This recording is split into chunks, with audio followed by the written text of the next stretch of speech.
Phases. A werewolf arrives in Sunnydale, which also attracts a werewolf hunter. We open with Oz looking at the cheerleader trophy from Witch, which was a great reminder of a super shitty episode. And when he talks to Willow, he perfectly describes the kind of movies that were coming out in the late 90s. Today's movies are kind of like popcorn. You know, you forget about them as soon as they're done. Apparently he and Willow went on a date, and she is frustrated that he won't make a move. It feels like they're trying to build drama just to have drama. I wish they would just have the characters act like people.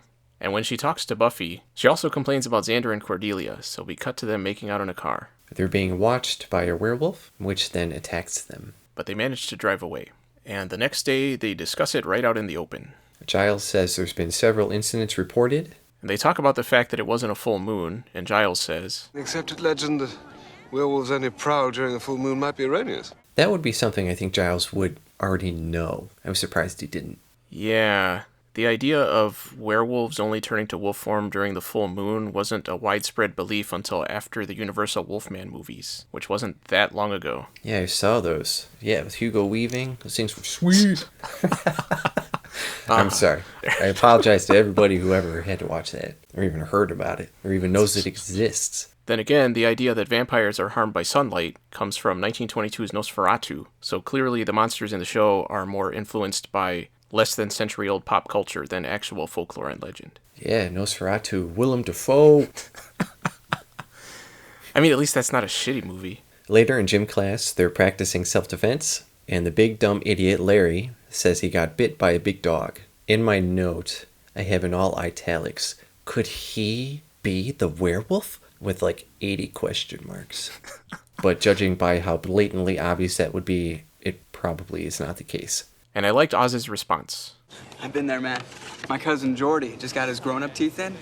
It's not like to be tickled. I feel weird saying this out loud, but I really like Oz. Okay. I mean, I think I read the first book. I know I've seen the movie.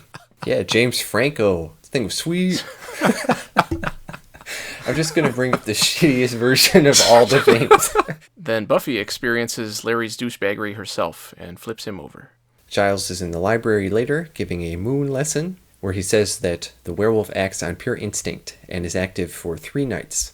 And he says they have to try to capture it instead of killing it because it's still a human. And I like that he's holding a lamp next to a globe to demonstrate how the phases of the moon work, like you would to an elementary school student. That night, they're looking for the werewolf, and Buffy is caught in an Ewok trap.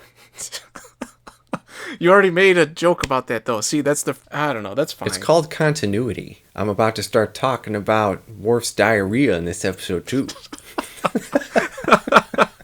And then a guy with a gun pops out. His name is Kane. And he makes some creepy comments about Giles and Buffy being on a date, and reveals that he is a werewolf hunter. He says the werewolves are attracted by sexual heat, which gives Buffy the idea to head to the Bronze. And was an interesting idea, at least. Meanwhile, a student who thinks something is following her runs into Angel, who is still evil. And this is a good point to mention that I thought it was weird that Buffy seemed so okay about everything compared to last episode when she was so torn up about Angel. At the Bronze, Cordelia is bitching to Willow about Xander, and Willow's bitching about Oz to Cordelia. And again, it didn't really make sense because Willow's relationship with Oz is the only normal one on the show. And all of a sudden, a werewolf drops from the ceiling. I don't know how it happened.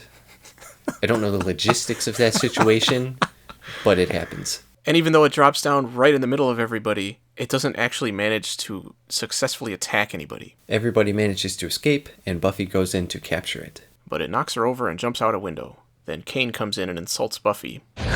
Let it get away. I didn't let it do anything. But she did let it get away, because that's her most distinct character trait. And Kane keeps making dumb sexist comments, and even mentions out of nowhere that he wishes he could hunt elephants for their ivory. They were trying way too hard to make him unlikable, and they're having this discussion in the middle of everyone else trying to clean everything up around them. Meanwhile, the werewolf encounters Angel, and he sees the girl that Angel killed. And we don't get an epic battle scene, unfortunately. Angel just leaves. Yeah, like Underworld Evolution. Thing was sweet. There's no one you can put in there. I don't know if that fits the theme. I know you like that movie. I fell asleep during that movie. Yeah, like with the vampires while fighting with Lysol or whatever that plot was. Nobody's gonna... That's not even... Even people who have seen that movie are probably gonna be confused. Buffy and Giles hear about the girl's death on the radio. And since it's the second night of the full moon, they only have one more night to stop the werewolf. And I thought the news about the girl's death traveled pretty quickly. The next morning, the werewolf transforms into an extremely pale Seth Green, who doesn't seem to know what has happened. He calls his aunt, who tells him that yes, the cousin that bit him is a werewolf. I really liked the way that scene was put together. I agree. Is Jordy a werewolf? Uh-huh. And how long has that been going on? He goes into the library, where Buffy talks about how the werewolf supposedly killed the girl that Angel killed. He doesn't want to reveal to them that he's the werewolf, and Xander brings up another shitty episode. I know what it's like to crave the taste of freshly killed meat, to be taken over by those uncontrollable urges. I thought it was a nice point of unexpected continuity. Yeah, how about they bring up the good ones? Hey, you guys remember that soccer coach that beat that kid? Xander comes to the conclusion that Larry must be the werewolf, and Oz is disturbed about having seemingly killed someone, and disturbs Willow by running away when she asks if he wants to help her research. Xander confronts Larry in the locker room and tells him he knows what he's been doing at night, and Larry worries that his secret will destroy his life. But it turns out his secret is that he's gay, and now he thinks Xander is gay too. And I thought that was a pretty good misdirect. Yeah, me too. So if Larry didn't get scratched by the werewolf, and he's not the werewolf himself, did he just get attacked by a big dog? Yeah. Okay. Classic Hitchcock. I don't even know if that's accurate. Classic Shyamalan. Willow is upset that Oz is not with her doing research, and this time it kind of makes sense, but it's supposed to have been a buildup of distant behavior from him, and that didn't really happen. Buffy and Xander find out that the girl who was killed was actually killed by Angel. And Xander references some more older episodes. If it weren't for you, people would be lined up 5 deep waiting to get themselves buried. Willow would be Robbie the robot's love slave. I wouldn't even have a head. And Teresa's a vampire. She disorients Buffy by mentioning Angel, but Xander manages to stake her in the back. Which was kind of surprising. And he and Buffy almost have a moment before she walks off. Which I thought was a little weird. And we cut to the werewolf hunter making silver bullets. And again, using silver to kill werewolves mostly comes from the 1941 Wolfman. Traditionally, silver was used to ward off various supernatural creatures, including vampires, so I'm sure they'll never mention that in the show. It could also be that the hunter has always used silver bullets because he thinks that's the only thing that will work, but maybe regular bullets would work too. I think you're overthinking a character that doesn't matter at all. I agree. Oz is at home, preparing to shackle himself to a table, and he's interrupted by Willow, who blows up about his behavior. But he turns into his wolf form. Luckily, Willow turns out to be way faster than a werewolf and easily outpaces him, and even manages to knock him down with a trash can. I thought that was a good hit. Maybe she should take over as the Slayer. She runs into the library and tells Buffy and Giles that Oz is the werewolf. And Giles is prepping his tranquilizer gun.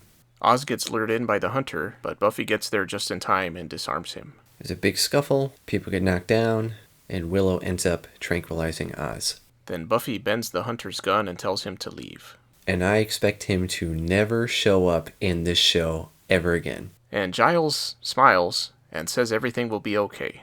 But Oz is a werewolf, and he's been pumped full of powerful tranquilizer. Who knows how that will affect him once he transforms back into regular Oz. The next day, Buffy and Xander are talking about what happened when Larry comes up and thanks Xander for being a pal. Xander talks to Buffy about how Willow and Oz can't have a normal relationship, but she tells him it's not up to him to decide. And Willow tells Oz that she still wants to be with him despite him being Seth Green. And did anyone ever tell him that he didn't kill the girl? And while some cheesy music plays, she makes a joke about no biting and kisses him. But if she still wants to sleep with him, what would happen if she had his baby? Would it be a werewolf too? And what about his nephew? Is there a baby werewolf already running around? Well, yeah. Will we get to see Buffy fight it later? I hope so. I imagine very comedic scenes where she's trying to babysit, but it's a werewolf, saying things like, oh, this kid's a little monster. Or, this is my hairiest adventure ever. Or something dumb like that. Doesn't even make sense. It's not a Goosebumps book. Oh man, he's howling mad. Okay, so he goes missing. She's like, where are you? Where, werewolf? And then jumps out at her. Hey, you want to watch Silver Bullet? Movie sweet. Phases. Overall, I thought the characters talking about all their relationships was not as bad as some other episodes, even though some of them didn't really amount to anything. And they all happened at the same time, which was also unusual. Usually the focus is just on one character. And it was unexpected that Larry has had some character development, which means he'll probably show up again. On the other hand, I don't know why the character Kane even existed. He had no purpose, and the writers seemed to realize that, so they said, let's just make him a huge asshole. See where that goes. Also, Angel didn't really need to be in this episode either. His whole thing kind of seemed jammed in there just to remind us that he was bad. I didn't really get it. I thought the werewolf effects were okay. I'm glad they were practical and not some shitty 90s TV CGI. And I think Oz is a good character. And giving him the added element of being a werewolf gives his arc more directions to go in the future. There were some dumb things, like most episodes, but I didn't think it was bad. I was fairly entertained. I gave it a B-. I also gave it a B-. Silver bullet dodged. It was cool to get a werewolf episode, and the effects were better than I would have expected, especially the werewolf's face. Although the way some of those scenes were shot could have been better. A lot of the time they just point the camera directly at it and have it kind of walking around, and it doesn't look as good as it could have. I like Oz, so I didn't mind seeing more of a focus on him, but the stuff with Willow worrying about their relationship felt like they were really struggling to build drama where there wasn't any, and it was completely unnecessary, especially since they confirmed that they are together at the end, and the revelation that Oz was the werewolf was an actual reason to have a strain come between them. Well, I thought it kind of made sense for Willow because she's never been in a real relationship before, so she would have anxiety about certain things.